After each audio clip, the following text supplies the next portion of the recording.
This is Heliox, where evidence meets empathy. Independent, moderated, timely, deep, gentle, clinical, global, and community conversations about things that matter.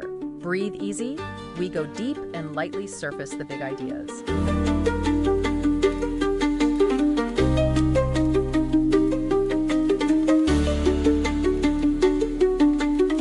It really is striking how our view of COVID-19 keeps shifting, isn't it? At first, for kids, all the worry was about, the immediate sickness. But now, well, it seems like the story doesn't quite end there. These longer-term impacts are really coming into view. That's absolutely right. We're definitely looking much more closely now at what happens in the weeks and months after that initial infection in children, in adolescents. Yeah. The potential for, well, lasting changes. And that's precisely what we're diving into today, this connection between having SARS-CoV-2 and cardiovascular issues in kids and teens, basically anyone under 21. Yeah. We've got a really important study here. It's from the RECOVER Consortium, using electronic health records from 19 U.S. children's hospitals? That's right, a huge data set. Yeah. And we'll pull in some context from medical news outlets, too, just to round things out. Okay, so our mission today, really understand this increased risk, the risk of various heart problems, blood vessel issues in this age group after COVID. And what's really crucial, I think, is that this study looks at everyone, kids with pre-existing heart conditions and those without. Right, that's important. Now, we hear these terms thrown around long COVID, PASI-SC. Can we just clarify what we mean when we talk about these lingering effects in this context? Sure. So PASI-C, post-acute sequelae of SARS-CoV-2, that's basically the umbrella term for health issues that stick around or pop up after the acute phase is over. Okay. Different groups, like the WHO or NIH, have slightly different time windows. WHO talks about 3 months post-infection, lasting at least 2 months. But this main study we're focusing on, they looked at cardiovascular outcomes happening between 28 and 179 days after that first positive test. It's a common time frame used in pediatric research for this post-acute window. Got it. And, we've seen quite a bit about adult heart issues after COVID, but for kids, it feels like the picture's been a bit fuzzier, maybe focused on specific things like MISC or myocarditis, often with shorter follow-up. Exactly. That's why this RECOVER study is so significant. It casts a wider net looking at a broader range of cardiovascular outcomes and, crucially, following these kids for a decent amount of time, at least 6 months. Okay, so let's get to it. What did they find? What's the main takeaway from this massive study? The headline really is this. Kids and adolescents who had COVID showed a statistically significant increased risk. Okay. A higher risk of various cardiovascular outcomes compared to a carefully matched group of kids who hadn't been infected. And this wasn't just limited to children who already had a heart problem. It's such a critical point, no. The study found this elevated risk in both groups, those born with congenital heart defects, CHDs, and those who started with no known heart issues at all. Wow. That's quite something. Just give us a sense of the scale here. How big was this study? Oh, it's substantial. Really large cohorts. They analyzed data from nearly 300,000 kids, 297,920 to be exact, who tested positive. Okay. And compared them to over 900,000 controls who tested negative. And everyone was followed for at least 6 months. That's a huge number of kids. So how did they make sure they were comparing like with like? The groups were similar to start with. Right, good question.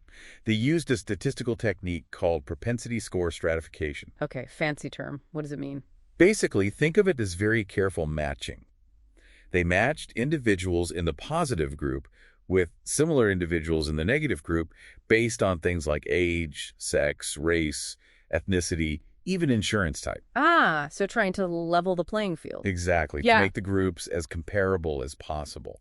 It really strengthens the idea that any differences they saw in heart outcomes are likely linked to the COVID infection itself, not just other underlying factors. Okay, that makes sense. So this overall increased risk is clear. Let's drill down a bit. What specific heart or blood vessel problems were popping up more often in the kids who'd had COVID? Yeah, the list is, well, it's concerning. They found significantly higher rates of several things. Hypertension, that's high blood pressure. Right. Ventricular arrhythmias, those are irregular heart rhythms starting in the bottom chambers of the heart. Right. Myocarditis, which is inflammation of the heart muscle itself. Heart failure. Cardiomyopathy, which is a disease that weakens the heart muscle. Wow. And even cardiac arrest, though rarer. That's That's a really serious list. It is.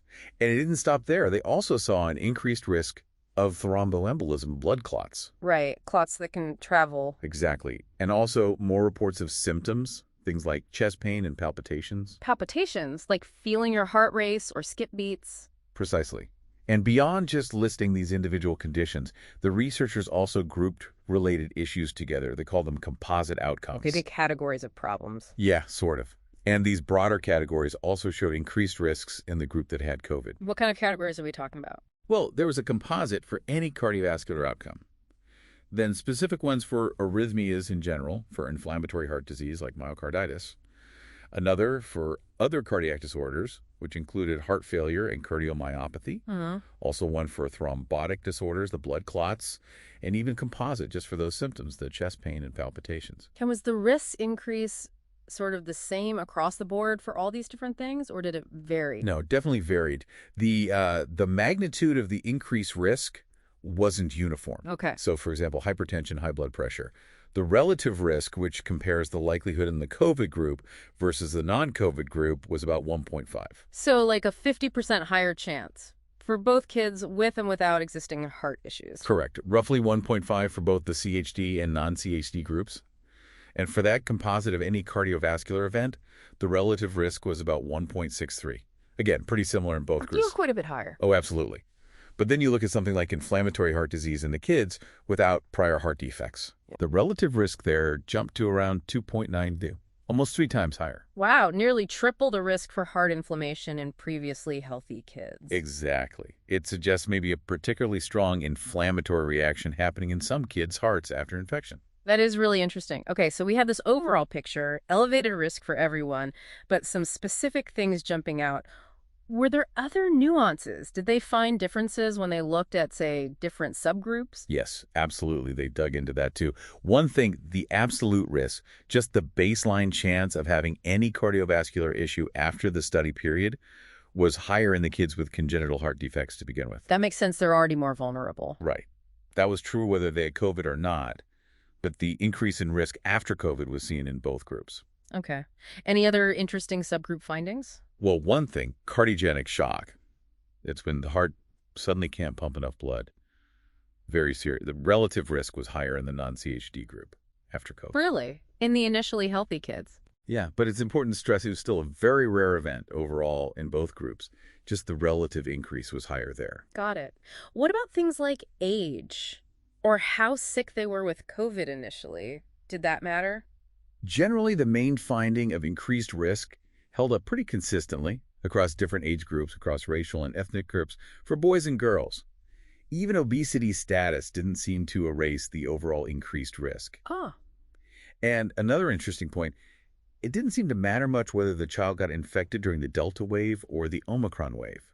The cardiovascular risks look similar. That's a bit different from some adult studies where differences were seen between variants. Okay, so a lot of consistency then.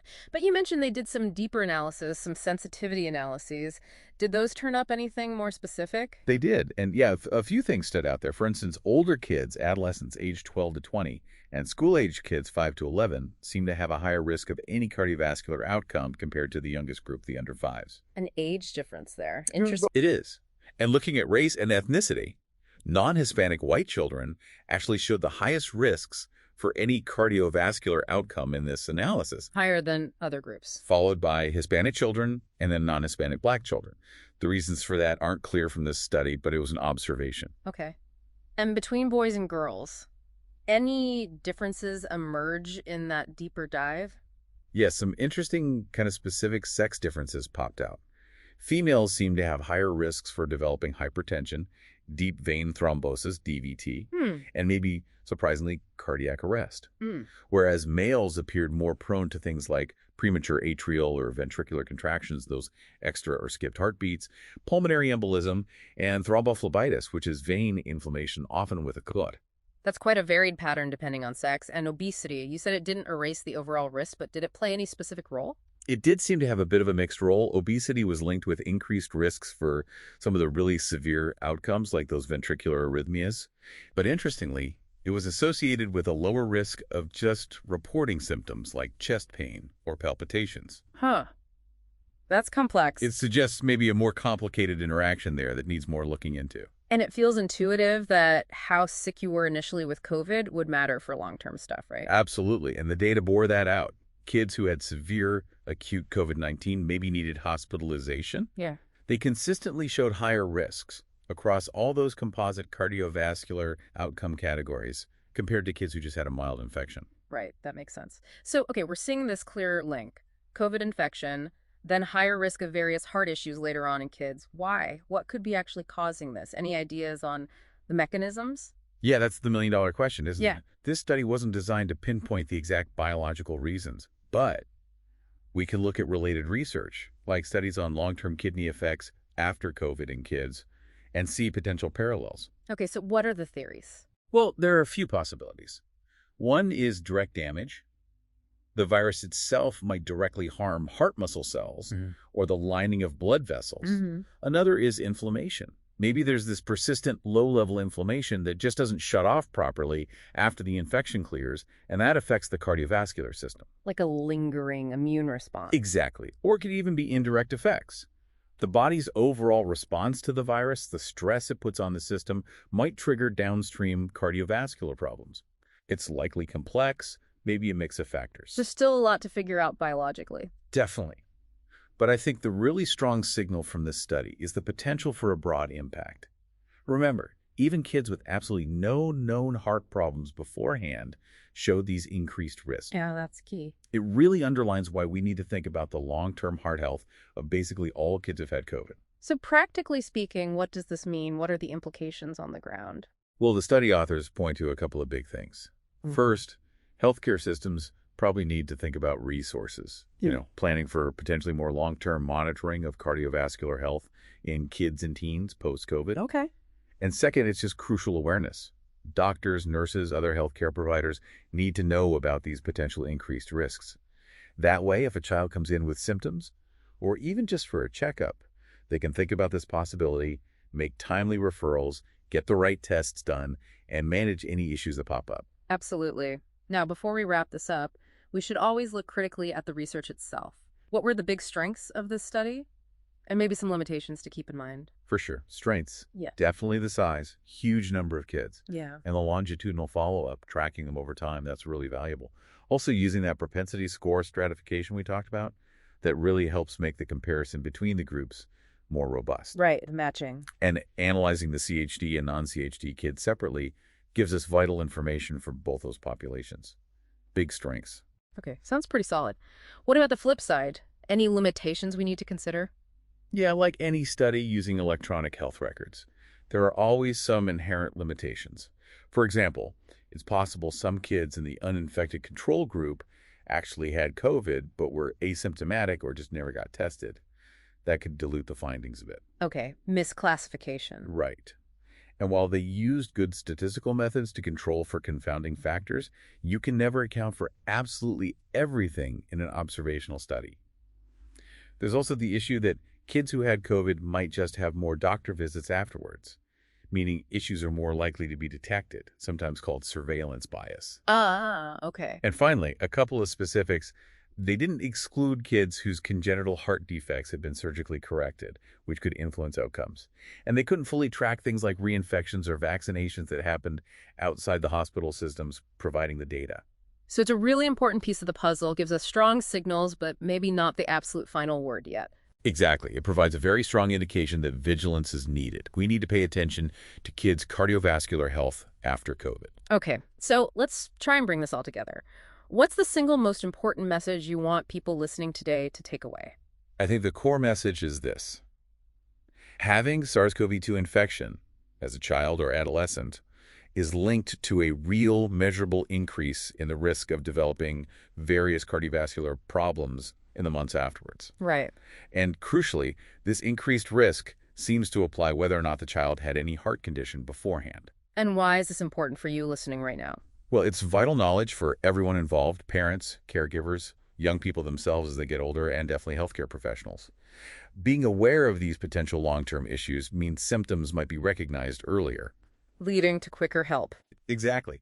Timely medical attention, Getting the right diagnosis, starting appropriate management if needed, that can make a real difference to long-term health. It also just reinforces that even if the initial COVID illness seems mild in a child, we can't just assume there are no potential longer-term effects. Yeah, it really does feel like this research drives home the need for ongoing attention, doesn't it? More investigation into these long-term impacts of COVID on our kids and teens. Absolutely. It clearly highlights that need for continued research to understand why this is happening better and, of course, to develop the best strategies for prevention, for monitoring, for treatment down the line. So as we close out this discussion, here's something for you to think about.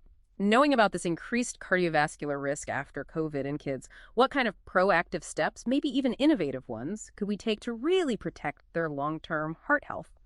And looking ahead, how might this growing understanding actually shape future public health advice or change the guidelines for pediatric care? Definitely food for thought. Thanks for exploring this with us today. Thanks for listening today. 4 recurring narratives underlie every episode: boundary dissolution, adaptive complexity, embodied knowledge, and quantum-like uncertainty. These aren't just philosophical musings, but frameworks for understanding our modern world. We hope you continue exploring our other podcasts, responding to the content, and checking out our related articles at helioxpodcast.substack.com.